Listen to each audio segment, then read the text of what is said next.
everybody, my name is Saran and this is Flora. You have your clue already in your beak? Yes, you do. Okay, can I take it? Yeah.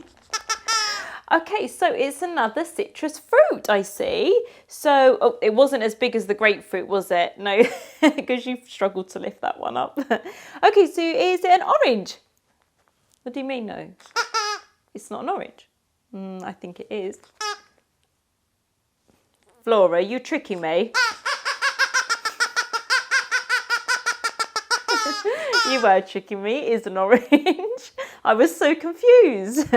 So orange. So can you think of what sound we're going to be learning about today? What sound begins with orange?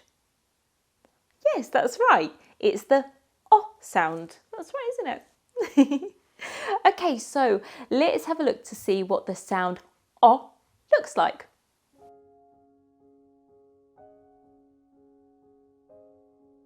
The sound is O. The letter name is O. This is a capital O. This is a small o. See you soon. Bye.